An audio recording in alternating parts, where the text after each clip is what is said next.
Hello everyone, my name is Shivlal. I hope सब अच्छे होंगे, अपने प्रिपरेशन में लगे हुए हैं जो आगे में एग्ज़ाम आने वाले हैं। सो वी जैसा कि सभी को पता है कि मैं एनसीईआरटी पॉलिटी क्लास 6 पढ़ा रहे हैं, मैं पढ़ा रहा हूँ और उसके 3 चैप्टर हम कर चुके हैं। जो आज का हम आगे का चैप्टर है वो आज कंप्लीट कर लेंगे, जिसका नाम है लोकतांत्रिक सरकार के मुख्य तत्व। चलो हम इसमें कुछ जो लोकतांत्रिक सरकार उसके मुख्य तत्व हैं उनके बारे में बात करेंगे। उसे तो स्टार्ट करते हैं। इस पाठ में आप लोकतांत्रिक सरकार के कामों को प्रभावित करने वाले कुछ मुख्य बातों के बारे में पढ़ेंगे। इसमें लोगों की भागीदारी, समस्याओं का समाधान, समानता एवं न्याय के विचार शामिल हैं। ये सभी लोकतांत्रिक व्यवस्था को सफल बनाते हैं। अगर लोकतांत्रिक व्यवस्था न हो तो क्या होगा, आइए इसे जानने के लिए दक्षिण अफ्रीका में रहने वाली माया की कहानी पढ़ें। तो इसमें आपको एक कहानी दी हुई दक्षिण अफ्रीका में, उसमें देखते हैं। दक्षिणी अफ्रीका एक ऐसा देश है जहाँ कई प्रजातियों के लोग रहते हैं। श्वेत, गोरे और अश्वेत, जिसको काले कहते हैं। उनकी त्वचा का रंग सांवला है, जैसे भारतीय।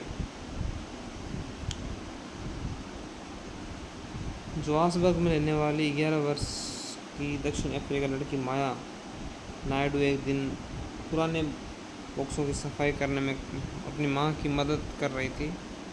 उसे एक रजिस्टर मिला जो अखबारों की कर्तनों तस्वीरों से भरा हुआ था। उसमें एक 15 साल के स्कूल जाने वाले लड़के की बहुत सारी तस्वीरें थी। माया ने जब उस लड़के के बारे में पूछा तो उसे पता चला कि उसका नाम हेक्टर पीटरसन है। उसको पुलिस ने गोली मार दी थी। माया को बड़ा झटका लगा। उसने पूछा क्यों। माया की मां ने समझाया कि दक्षिणी अफ्रीका पे रंग भेद कानून से सख्त था।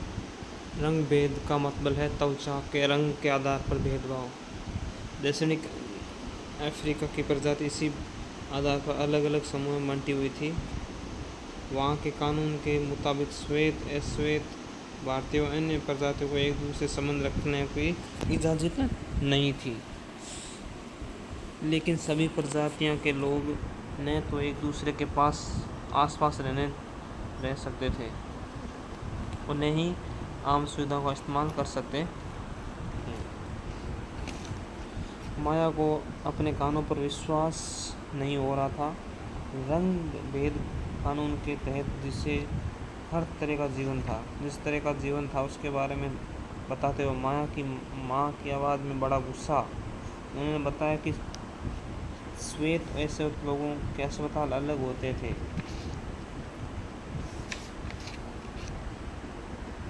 और क्या बताती है, और अस्पतालों की गाड़ियाँ भी श्वेत लोगों के लिए जो अस्पताल की गाड़ियाँ थी वे ज़रूरत के सामानों से सुसज्जित थी और अश्वेत लोगों के लिए जो गाड़ियाँ थी उनमें सुविधाएं उपलब्ध नहीं थी।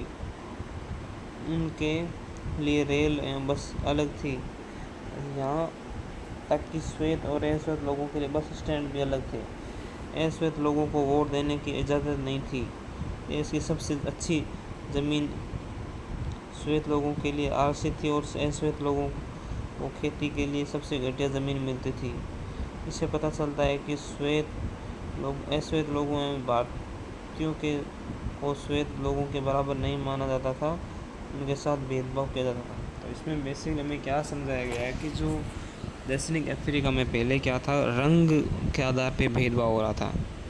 जो श्वेत और अश्वेत और भारतीय जो श्वेत है या फिर सांवले, उनको भारतीय में काउंट किया जाता था। उन जो त्वचा के रंग के आधार पर जो भेदभाव हो रहा था उसके बारे में यहाँ दिखाया कि किस प्रकार से जो श्वेत थे और जो अश्वेत थे उनमें कितना डिफरेंस था। वोटिंग नहीं दे सकते, रहने, अस्पताल, खाना पीना, होटल, स्कूल, ज़मीन, इन सब में फ़र्क था। दक्षिणी पश्चिमी हिस्से में एक शहर था सोवेटो, जहाँ सिर्फ अश्वेत लोग ही रहते थे। हेक्टर पीटरसन वहीं रहता था। तो जो वेक्टर पीटरसन की कहानी पढ़ रहे हैं उसको आप जो कि पढ़ना चाहिए आपको कि किस प्रकार भेदभाव होता था। वहाँ के श्वेत लोग अफ्रीकांस भाषा बोलते थे। हेक्टर और स्कूल के अन्य विद्यार्थी इस भाषा को सीखने के लिए जोर डाला रहा था, जबकि वे अपनी भाषा जुल्लू सीखना चाहते थे। हेक्टर अपने सहपाठियों के साथ मिलकर अफ्रीकांस सीखने का विरोध कर रहा था। दक्षिणी अफ्रीकांस की पुलिस ने विरोध करने वालों इन लोगों को बड़ी बेरहमी से पीटा और भीड़ पर गोलियां बरसाई। उसमें से एक गोली हेक्टर को लगी और वह मारा गया। जून 1976 की घटना है। अफ्रीका राष्ट्रीय कांग्रेस और उनके जाने माने नेता नेल्सन मंडेला ने रंग भेद के खिलाफ बहुत लंबे समय तक संघर्ष किया। अंततः 1994 में उन्हें सफलता मिली और दक्षिणी अफ्रीका एक लोकतांत्रिक देश बना। तब से सभी प्रजाओं के लोगों को बराबर सम्मान जाने लगा। तो जैसा कि आपने समझा कि आखिर क्या कहानी थी हेक्टर पीटरसन की, जो उनके साथ भेदभाव हो रहा था। जैसे उनके लिए अलग अस्पताल थे। उन्होंने हेक्टर पीटरसन उन्होंने जो श्वेत लोग थे वो अपनी भाषा सिखाना चाहते, बल्कि लेकिन जो हेक्टर पीटरसन थे वो अपनी भाषा जुल्लू सीखना चाहते थे। और उन्हें अपनी जो कि ये अफ्रीकांस थी उन भाषा थी उसका विरोध किया। इस कारण से उनको अपनी जान देनी पड़ी। और अंततः इधर समझा कि 1994 में जो हमारे नेल्सन मंडेला है उन्होंने इससे छुटकारा पाया और उसके बाद ये चीज़ ख़त्म हुई। अभी भागीदारी के बारे में समझाया गया है। हमारे यहाँ नियमित रूप से चुनाव क्यों होते हैं। आपने पिछले पाठ में पढ़ा कि लोकतंत्र में लोग निर्णय लेते हैं। चुनाव में वोट देकर वे अपने प्रतिनिधि चुनते हैं और ये प्रतिनिधि लोगों की तरफ से निर्णय लेते हैं। यह मानकर चला जाता है कि प्रतिनिधि निर्णय लेते हुए लोगों की ज़रूरतों और मांगों का ध्यान रखते हैं। सभी सरकार को एक निश्चित समय के लिए चुना जाता है। भारत में अवधि 5 वर्ष की है। एक बार चुने जाने के बाद सरकार 5 वर्ष तक सत्ता में रहती है। जैसा कि मैंने आपको कल बताया था कि जो लोकतांत्रिक सरकार है जो भारत में है उसमें हम एक बार में एक सरकार को 5 वर्ष के लिए चुनते हैं, जिसका निश्चित काल होता है। जनता का सरकार पर नियंत्रण होता है, जिसमें प्रतिनिधि जनता की तरफ से निर्णय लेते हैं, जनता की मांग के अनुसार निर्णय लेते हैं। प्रतिनिधि का चुनाव निर्णय लेते हैं, जनता जो करती है प्रतिनिधि का चुनाव करती है और उसका निर्णय लेती है भागीदारी में। अभी है कि भागीदारी के अन्य तरीके। अब भागीदारी के अन्य तरीके में क्या है, चुनाव इसमें थोड़ा पढ़ते हैं उसके बाद मैं उसको समझाता हूँ। चुनाव 5 वर्ष के में एक बार होते हैं। वोट देने के अलावा लोकतांत्रिक सरकार के निर्णयों और नीतियों में लोगों के भाग लेने के और कई तरीके हैं। लोग सरकार के कार्यों में रुचि लेकर उनकी आलोचना करके वे भी अपनी भागीदारी निभाते हैं। अगस्त 2005 में जब एक खास सरकार ने बिजली का किराया बढ़ा दिया तो लोगों ने अपना विरोध बहुत ही तीखे रूप से व्यक्त किया। लोगों ने जुलूस निकालते और हथियार स्तर अभियान चलाए। सरकार ने अब निर्णय के बचाव में तर्क दिए, लोगों को समझाने की कोशिश की, लेकिन अंततः उन्हें लोगों की मांग माननी पड़ी और बिजली के बढ़ाए दामों को घटाना पड़ा।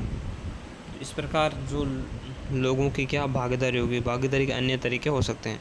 अब चलो इसमें अभी पहले उसमें क्या समझाया कि सरकार के कार्य में रुचि लेना। सरकार के कार्य में रुचि लेती है, उसकी आलोचना करती है, अपनी राय व्यक्त करती है। और अपनी राय व्यक्त कैसे करती है, जनता जब अपनी राय व्यक्त कैसे करती है उसमें होता है धरना, जुलूस, हड़ताल और हस्ताक्षर अभियान। वो इन चीज़ों को कैसे देखते हैं, अखबारों, पत्रिकाओं और टेलीविज़न के मुद्दों को उठाने, सरकार की जिम्मेदारियों पर चर्चा करते हैं। आंदोलन करना, सरकार और उनके कामकाज के तौर तरीक़ों की चुनौती देना, जिससे वो सरकार जो उन नीतियाँ चलाई है वो जो कि जनता का मानना है उनके खिलाफ़ है, तो उसको वापस ले लेती है। इसमें जुलूस दिखाया गया है आपको, जो हम पढ़ चुके हैं पहले अखबार। और अब है विवादों का समाधान।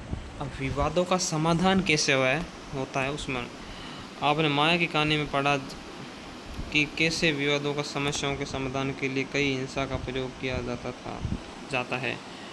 ऐसा इसलिए होता है कि एक समूह यह मान लेता है कि दूसरे समूह को विरोध करने से रोकने के लिए बल का इस्तेमाल करना उचित है।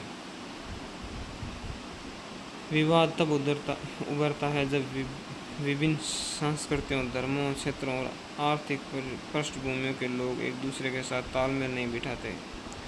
ऐसा तब भी होता है जब कुछ लोगों को लगता है कि उनके साथ भेदभाव किया जा रहा है। लोग अपने विवादों को ख़त्म करने के लिए हिंसात्मक तरीके अपनाते हैं, जिससे अन्य लोगों में भय और असुरक्षा की भावना फैलती है।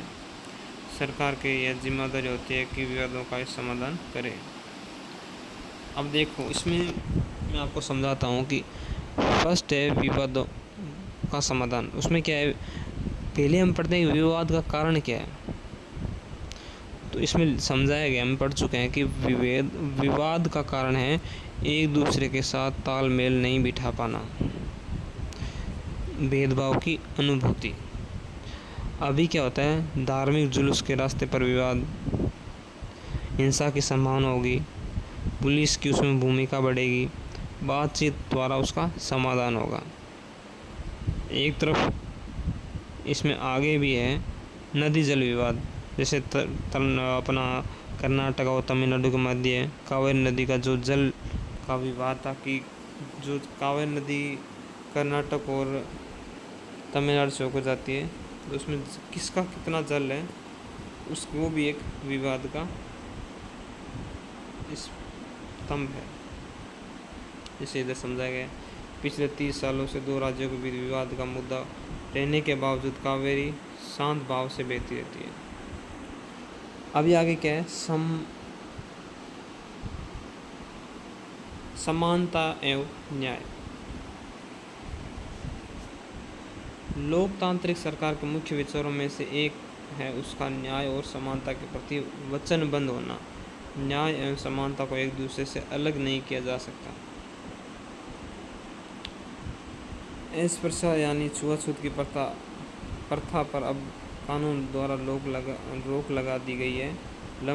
अब इधर क्या है कि जो पहले हमारे देश में जो अस्पृश्यता जिसको छुआछूत बोलते हैं, उस पर कानून संविधान बनाने के बाद उस पर रोक लगा दी गई है।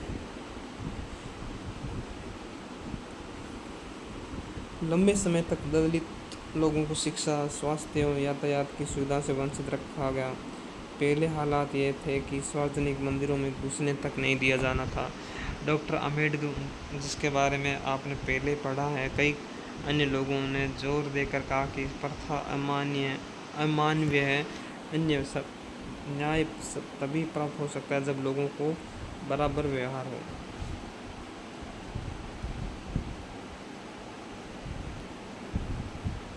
अब इसमें क्या है कि जब हम किसी को न्याय दे रहे हैं, तो न्याय देंगे तो जब एक दूसरे बंदे समान होंगे तभी न्याय दे सकते हैं। तो इधर समझाएगा कि न्याय तभी प्राप्त हो सकता है जब लोगों के साथ बराबरी का व्यवहार हो। जब अभी एक अमीर है, एक गरीब है, अगर अमीर चाहे तो क्या नहीं कर सकता, जैसे हम देख पा रहे हैं पैसों से सब कुछ खरीद सकता है। तो इस मामले में तो फिर गरीब को कभी न्याय ही नहीं मिलेगा। वो गरीब तो उसको यही सोच के चलना पड़ेगा कि मैं गरीब हूँ, मुझे न्याय नहीं मिल सकता। तो फिर हमारे देश में जो संविधान बना हुआ है उसका कोई मोल नहीं रह जाएगा, उसका कोई मूल्य नहीं रह पाएगा। इसीलिए समानता में सभी के साथ एक जैसा व्यवहार करना अति आवश्यक है। सरकार भी समानता और न्याय की ज़रूरत को पहचानती है और उन समूह के लिए विशेष प्रदान करती है जो समाज में अब भी बराबर नहीं माने जाते। अभी क्या है, जो पिछड़ गए हैं उनको उभारने के लिए उनके साथ कुछ उनको प्रोत्साहन देना पड़ेगा, जैसे वो अपने आप को समझ कि लड़कों की देखभाल लड़कियों से ज़्यादा अभी क्या है, लड़कों की देखभाल, अभी तो क्या क्या जैसे हमारे समाज में आम प्रवृत्ति है कि लड़कों की देखभाल लड़कियों से ज़्यादा, उसका मतलब है कि समाज लड़कियों को उतना महत्व नहीं देते जितना लड़कों को। तो ये चीज़ें जो लड़कों को अधिक महत्व देना, उसको ख़त्म करना चाहिए। कई बार क्या है, लड़कियों को स्कूल कॉलेज में भेजा नहीं जाता है, तो इनको चीज़ को ख़त्म करना। इसमें सरकार भी बहुत ज़्यादा, सरकार समानता और न्याय की पहचान बढ़ा रही है।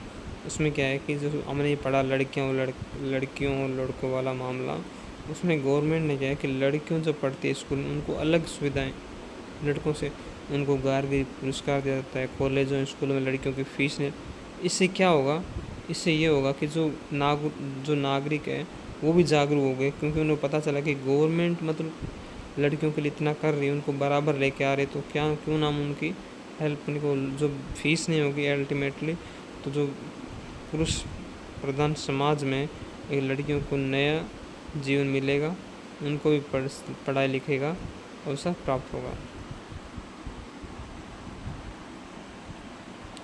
चलो हमारा बात ख़त्म हो चुका है। सो वी आई नो कि आई होप कि जो मैं पाठ पढ़ा रहा हूँ, जो हम जैसे कि मैंने 3 चैप्टर करा चुका हूँ, वो आपको समझ में आ रहे होंगे। इफ़ कोई भी प्रॉब्लम आ रही है इस चैप्टर को पढ़ने में, आपको